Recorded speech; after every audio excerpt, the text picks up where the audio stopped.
महाराष्ट्रभर वाढणाऱ्या बलात्कार, अत्याचारासारख्या घटना दुर्दैवी असून महाराष्ट्र सरकार व गृह विभाग यांच्या कामकाजावर हायकोर्टाने ताशेरे ओढले आहेत, तर जनतेकडून सर्वत्र रोष पाहायला मिळत आहे। एकीकडे शिवाजी महाराज यांच्या जन्म व कर्मभूमीत असणाऱ्या सर्व माता भगिनी ताठ मानेने जगायच्या। आता त्याच कर्मभूमीत म्हणजे महाराष्ट्रात यूपी बिहार सारखी अवस्था निर्माण झाल्याने महिलांच्या सुरक्षेचा प्रश्न उपस्थित होत आहे। पाटणे फाटा येथे उद्धव बाळासाहेब ठाकरे, शिवसेना चंदगड यांच्याकडून महिला सुरक्षा हा प्रश्न महत्त्वाचा असून 1,500 रुपयाचा हप्ता देण्यापेक्षा शासनाने महिलांना संरक्षण द्यावे अशी मागणी करत महिला अत्याचाराविरोधात निषेध मोर्चा काढण्यात आला।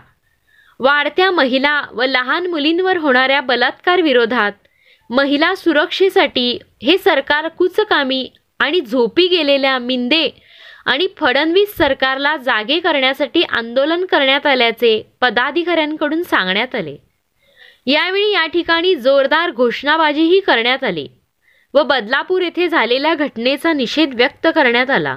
यावेळी शिवसेना महिला जिल्हा प्रमुख शांताताई जाधव, शिवसेना तालुका संघटक विक्रम मुतकेकर, युवासेना तालुका प्रमुख गणेश बागडे, युवासेना तालुका प्रमुख किरण नागुर्डेकर, कल्लाप्पा मुतकेकर, डॉक्टर रोहन सूर्यवंशी, नितीन सुतार, प्रवीण कोळशेकर, भरमू बिर्जे व शिवसेना युवासेना महिला आघाडीचे सर्व पदाधिकारी व कार्यकर्ते उपस्थित होते। महाराष्ट्र माझा 24 जयसिंग हसगुळकर, चंदगड। अमानुषपणे अत्याचार तिथल्या शिक्षकांकडून झाला, तिथल्या स्वयंसेवकांकडून झाला। त्याचबरोबर कालच सोशल मीडिया आणि याच्या माध्यमातून कळालं असाच कोलवा येथे, मुंबई कोलवा येथे असाच प्रकार मुलींवरती झाला। आणि आजच टी व्हीवरती ज्या बातम्या येत होत्या त्याच्यामधून समजलं की जालना येथे एका शाळेमध्ये 6वी ते 7वीमध्ये शिकणाऱ्या मुलींवरती तिथल्या शिक्षकांना अत्याचार केला आहे। आणि या सगळ्या घटना बघायला गेल्या तर या महाराष्ट्राला, या देशाला एक काळीमा फासणाऱ्या घटना आहेत। या देशातलं, या महाराष्ट्रातलं सरकार काय करतंय हा आज एक या देशातल्या नागरिकांच्या समोर गहन प्रश्न निर्माण झालेला आहे। महिलांवरती वाढते अत्याचार, महिलांवरती जे शोषण चालू आहे याला कुठंच पावबंदी नाही आहे। या माध्यमातून आज दिसून आलंय की या केंद्रातलं, या राज्यातलं जे सरकार आहे ते कुठेतरी या महिलांचे जे काही शोषण होत आहे, जे काही अत्याचार होत आहे याला कारणीभूत, याला निष्क्रिय ठरत आहे।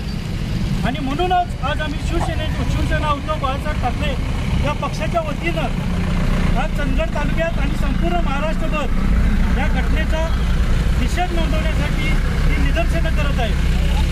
तसं बघायला गेलं तर केंद्रातलं आणि राज्यातले जे काही शासन सरकार चालवत आहे त्यातले जे काही खासदार आहेत, जे काही आमदार आहेत ते आधीच भ्रष्ट आहेत। आणि भ्रष्टाचाराबरोबरच यातल्या काय कित्येक आमदार आणि खासदारांवरती या बलात्काराचे गुन्हे नोंद आहेत। आणि असल्या सरकारकडून या माता भगिनींनी काय न्याय करायचा, म्हणूनच काल बदलापूरमध्ये जनसमुदायानं, जनतेनं मोठं आंदोलन केलं। कारण की हे सरकार निष्क्रिय आहे, तर आपणच आपली रक्षा केली पाहिजे, आपणच आपला बचाव केला पाहिजे। याचं एक ज्वलंत आणि जलंत उदाहरण काल बदलापुरात बघायला मिळालं आपल्याला। आणि जर का याच्यात ह्या घटना, अशा घटना नाही थांबल्या तर या नराधमांना फाशी नाही झाली तर आम्ही मोठ्या प्रमाणात आंदोलन करू। आणि या देशाच्या, या राज्याचे जे गृहमंत्री आहेत त्यांचा आम्ही राजीनाम्याची मागणी आज पक्षाच्या वतीनं आणि आमच्या शिवसैनिकांच्या आणि तमाम महाराष्ट्रातल्या महिला भगिनींच्या वतीनं आम्ही करत आहोत। एवढंच या ठिकाणी आज बोलतो आणि थांबतो। जय हिंद, जय महाराष्ट्र।